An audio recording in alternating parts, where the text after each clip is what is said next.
perkenalkan, saya Elma Yustika, NPM 2011 1004 12, Prodi PGMI Fakultas Tarbiyah dan Keguruan UIN Raden Intan Lampung.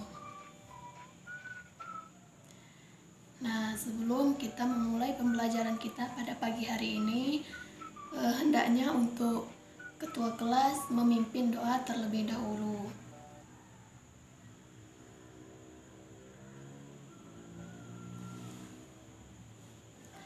Nah, sebelum saya memulai pembelajaran, siapa saja yang tidak hadir pada pagi hari ini? Iya, berarti nihil ya, hadir semua. Kita akan melanjutkan materi yang minggu kemarin, yang lanjutan dari materi lingkungan hidup. Nah, materi kita pada pagi hari ini ada 3. Yang pertama yaitu sifat-sifat pendidik, yang kedua yaitu 4R untuk menjaga lingkungan, dan yang ketiga itu ada etika lingkungan. Ada yang sudah tahu apa saja 5 sifat pendidik? Iya, kepada Ismi. Iya, pintar, ada sifat konservator. Selanjutnya, iya, kepada Andi. Iya, pintar, ada sifat inovator. Nah, sifat pendidik ini ada 5. Yang pertama itu sifat konservator, yang kedua itu sifat inovator, yang ketiga itu sifat transformator, yang keempat ada sifat transmitter, dan yang kelima ada sifat organisator. Nah, apa saja sih Bu pengertian dari kelima sifat tersebut, dan contohnya seperti apa sih dalam kehidupan sehari-hari? Nah, saya akan memberikan penjelasan dari kelima sifat tersebut dan memberikan contoh. Nah, yang pertama adalah sifat konservator. Sifat konservator adalah sifat pemelihara. Contohnya seperti apa sifat pemelihara?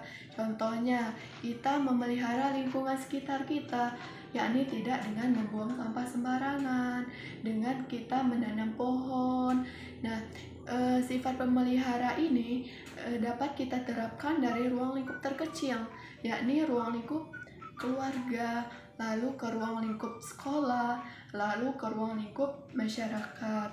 Nah, yang kedua yaitu sifat inovator atau sifat pengembang. Nah, sifat pengembang ini contohnya seperti apa? Contohnya sifat pengembang, yakni penanaman pohon kembali. Karena contohnya kita menebang pohon sembarangan. Kita seharusnya kita itu menebang pohon dengan menebang pilih, dan menebang 1 pohon dan menanam kembali 4 pohon. Itu seharusnya, itu merupakan sifat pengembang. Nah, dan yang ketiga yaitu sifat transmitter, yakni sifat yang akan dicontoh atau sebagai panutan. Contohnya yang seperti apa? Yang sifat panutan ini, yang akan dicontoh ini. Nah, contohnya seperti dari segi yang negatif, kita menebang pohon sembarangan, membuang sampah sembarangan. Nah, itu akan dicontoh oleh orang banyak karena itu merupakan sikap yang negatif. Nah, untuk sifat yang positif itu contohnya kita tidak membuang sampah sembarangan, menanam pohon di lingkungan sekitar kita. Nah, itu akan dicontoh oleh orang apabila kita melakukan hal-hal yang positif atau yang baik. Nah, sifat yang keempat yaitu sifat transformator atau harus peka terhadap lingkungan. Nah, yang bagaimana peka terhadap lingkungan? Contohnya seperti terjadi banjir, terjadi longsor. Nah, itu terjadi karena apa? Kita harus peka terhadap kejadian-kejadian tersebut. Kita harus tidak boleh membuang sampah di pinggir sungai, menebang pohon, itu karena itu akan menyebabkan eh, banjir dan longsor. Nah, sifat yang terakhir yaitu sifat organisator atau penyelenggara. Nah, penyelenggara di sini di ruang lingkup di lingkungan kita ini siapa? Nah, pemerintah setempat seperti kepala desa, aparat-aparat yang lainnya itu merupakan pemerintahan setempat. Nah, pemerintahan setempat ini melakukan Jumat bersih, mengadakan Jumat bersih, mengadakan gotong royong. Nah, pemerintah setempat ini berfungsi sebagai penyelenggaranya atau organisatornya. Nah, materi yang kedua yaitu cara untuk menjaga lingkungan. Bagaimana cara kita untuk menjaga lingkungan? Itu ada 4. Yang pertama ada reduce, yang kedua ada resource, yang ketiga ada recycle, dan yang keempat ada replay. Nah, sedang reduce sendiri adalah mengurangi pemakaian yang tidak berguna. Contohnya seperti apa? Contohnya mengurangi pemakaian kantong plastik. Nah, itu akan menyebabkan penumpukan sampah apabila kita tidak mengurangi penggunaan kantong plastik. Nah, kantong plastik ini dapat kita ganti dengan tas atau barang-barang yang lain untuk tempat wadah kita berbelanja. Nah, yang kedua ada resource. Nah, resource sendiri adalah menggunakan kembali barang-barang yang masih digunakan atau yang masih bermanfaat. Nah, contohnya yang seperti apa, Bu? Menggunakan barang-barang yang masih bermanfaat ini, contohnya penggunaan botol aqua. Itu dapat kita manfaatkan kembali dengan membuat bisa digunakan untuk pembuatan pot atau tempat tanaman-tanaman yang lainnya. Nah, yang ketiga itu ada recycle. Nah, recycle ini mengolah kembali atau mendaur ulang kembali sampah menjadi barang-barang yang berguna atau yang bermanfaat. Contohnya seperti apa? Contohnya kita menggunakan mendaur ulang kembali sampah-sampah menjadi barang yang bermanfaat. Contohnya dengan membuat tas, membuat tempat tisu, dan banyak lagi yang lainnya. Nah, dan yang terakhir itu ada replant. Nah, replant ini adalah menimbun atau menumpuk sampah organik untuk dibuat pupuk kompos. Nah, pupuk kompos ini berfungsi untuk memupuk tanaman yang ada di lingkungan sekitar kita. Nah, apa saja sih yang termasuk dalam dalam sampah organik ini? Nah, yang termasuk dalam sampah organik ini termasuk dalam kulit pisang, sisa-sisa sayuran, dan tumbuhan-tumbuhan yang lainnya. Itu dapat kita timbun dan untuk membuat pupuk kompos. Nah, materi yang ketiga itu ada etika lingkungan. Nah, etika lingkungan ini adalah pedoman tentang cara kita berpikir, cara kita bersikap, cara kita bertindak yang didasari oleh nilai-nilai positif dalam memperlakukan lingkungan di sekitar kita. Nah, yang didasari oleh nilai positif itu nilai positif sendiri, yakni nilai yang ke arah yang lebih baik lagi. Nilai ke arah yang lebih baik lagi itu adalah nilai positif. Nah, di dalam etika lingkungan itu ada 3 teori. Yang pertama ada teori antroposentrisme, yang kedua ada teori biosentrisme, dan yang ketiga ada teori ekosentrisme. Nah, kepada Ana bisa diulangi apa saja teori yang ada di dalam etika lingkungan? Ya, pertama antroposentrisme. Yang kedua, iya ada biosentrisme. Dan yang ketiga, iya ada ekosentrisme. Nah, yang dimaksud dengan antroposentrisme ini adalah pandangan ini lebih bersifat human center atau berpusat pada manusia itu sendiri. Bisa dikatakan antroposentrisme ini kepentingan diri sendiri, tidak memikirkan kepentingan kelompok atau kepentingan yang lainnya. Nah, di dalam antroposentrisme ini dibagi menjadi dua. Yang pertama ada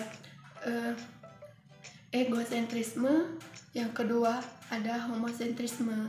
Nah, apa saja sih yang dimaksud dengan egosentrisme dan homosentrisme ini? Egosentrisme itu adalah kepentingan individu, sedangkan homosentrisme itu ialah kepentingan kelompok. Nah, di dalam antroposentrisme ini dia tidak mementingkan kepentingan kelompok, dia hanya mementingkan kepentingan individu. Dia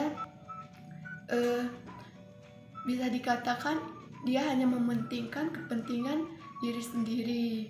Nah, contohnya pembuangan sampah sembarangan di pinggir sungai, itu dia mementingkan diri sendiri tanpa memikirkan kepentingan kelompoknya. Apabila dampak yang akan ditimbulkan dengan pembuangan sampah di pinggir sungai itu akan menimbulkan banjir, akan menimbulkan pencemaran sungai, akan menimbulkan bau pada sungai. Nah, itu dia tidak memikirkan kepentingan kelompok, padahal di sungai tersebut masih banyak yang menggunakan air sungai tersebut. Nah, teori etika lingkungan yang kedua itu ada biosentrisme. Nah, biosentrisme ini adanya ketergantungan antara manusia, hewan, dan tumbuhan. Nah, yang seperti apa ketergantungan manusia, hewan, dan tumbuhan? Nah, ketergantungan manusia dengan ketergantungan manusia dengan tumbuhan, seperti manusia kan memerlukan oksigen untuk bernafas. Itu oksigen diperoleh dari lingkungan, dari tumbuhan. Nah, di situ adalah keterkaitan antara manusia dengan tumbuhan. Manusia itu sebagai pelakunya, dan tumbuhan dan hewan itu sebagai subjeknya. Nah, yang teori ketiga dalam etika lingkungan ada ekosentrisme. Ekosentrisme ini saling berhubungan dengan biosentrisme tadi yang sudah kita bahas sebelumnya, yakni adanya keterkaitan antara biotik dengan abiotik. Nah, biotik itu adalah hidup, sedangkan abiotik adalah tak hidup. Nah, contoh dari biotik yakni contohnya seperti manusia, hewan, dan tumbuhan. Sedangkan contoh dari abiotik yakni seperti udara, angin, api, air, dan lain sebagainya. Nah, di dalam ekosentrisme itu saling berkaitan antara ekosentrisme dengan biosentrisme. Dia ada keterkaitan antara biotik dengan abiotik, adanya ketergantungan antara biotik dengan abiotik. Nah, apabila ada yang ingin ditanyakan, dipersilahkan. Ya, sudah paham semua. Nah, apabila tidak ada yang ingin bertanya, saya yang akan bertanya kepada kalian. Coba Ismi sebutkan 5 sifat pendidik. Iya, ada sifat konservator. Yang kedua, iya, ada sifat inovator. Yang ketiga, iya, ada sifat transformator. Yang keempat, iya, ada sifat transmitter. Dan yang kelima, iya, bagus, ada sifat organisator. Nah, di dalam sifat-sifat pendidik tadi ada 5 sifat, yakni pertama sifat konservator, yang kedua ada sifat inovator, yang ketiga ada sifat transformator, dan yang keempat ada sifat transmitter, sedangkan yang terakhir ada sifat organisator. Nah, coba kepada Lukman sebutkan 4R untuk menjaga lingkungan. Iya, yang pertama ada reduce. Yang kedua, iya, ada resource. Yang ketiga, iya, ada recycle. Dan yang terakhir, iya, pintar, ada replan. Nah, di dalam menjaga lingkungan ada 4 R. Yang pertama itu reduce, yang kedua itu ada resource, yang ketiga ada recycle, dan yang keempat itu ada replan. Coba kepada Melia, sebutkan apa saja teori yang ada di dalam etika lingkungan. Ada 3, coba disebutkan.